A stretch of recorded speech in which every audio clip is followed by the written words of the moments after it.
Hi y'all, it's me. I'm here with my final guest design team project for SaCrafters. For those who don't know, Sa has an amazing exhibit store where she carries a lot of wood products that she makes herself, and every week she adds to the collection and they get better and better. So please go and check that out. She also carries chipboard pieces. She carries scrapbook supplies and trims and other good things. So I'll put that link down below for you, as well as a code for you to use when you shop there.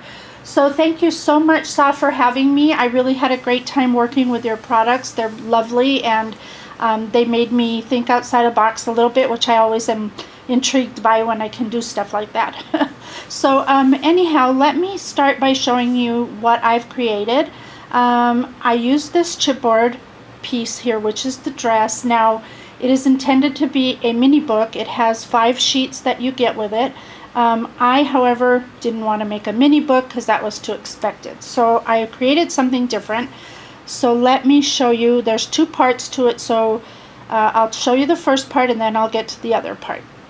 So that's what it looks like before it's decorated, and that's when I've finished decorating it. So cute. So what I did was I took the chipboard piece and I painted it first on the edges so that the chipboard color wouldn't show. I then used some heat and bond, which you can get at Joann's or wherever, and ironed that onto the chipboard. I took my Tanya Whelan fabric that my mom bought me. She makes beautiful fabrics, Tanya Whelan. Check them out. They're so shabby. I used that, ironed it onto the chipboard, so that gave a really nice background to work with. I then took some lace from my stash and applied it to the sleeves, the collar, and 4 rows down here at the bottom to make a nice ruffle.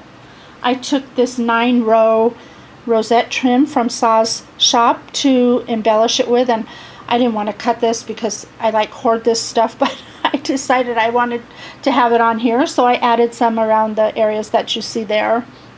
I used some seam binding, some pearls that Halud sent me from Qatar, and they're so lovely. They're in my hoard vault. I don't use them that much because I want to have them forever. Wild orchid flowers, and then if you look down here, and I'm going to go slow, this flower was created by following a tutorial from Tutu Amy here on YouTube. Hey Amy!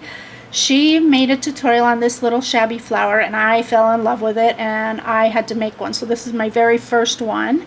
I used a different color of fabric in the background from Tanya Whelan, and then I added some tulle in the middle, which is a green color, and then there's this striped pink and white fabric here, and then I made the button to go in the center with the same fabric from back here. It's lovely. I love these flowers. You guys have to try them. They're so fun and easy to make.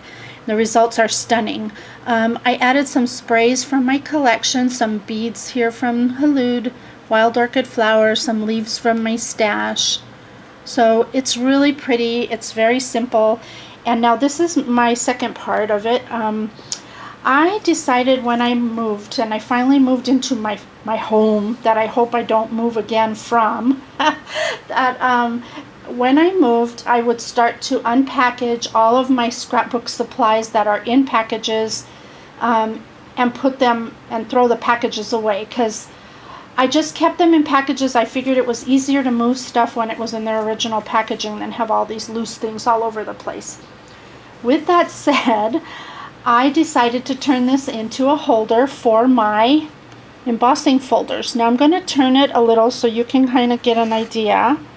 So I have my embossing folders in here, and I love this. My concept was when I made this that when I decorate my new craft room, whenever I start doing that, I want to be sure that I have things available to me to get to easily, but I don't necessarily want to see them.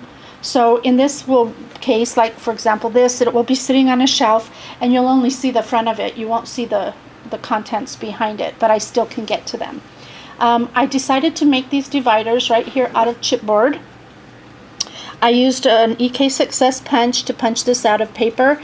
These little clip-ons are from Michaels, and then I added the words on here for each categories that I have. Now what the benefit of this is it eliminated this whole, you see all this is just packaging. all that's packaging, and I still have more.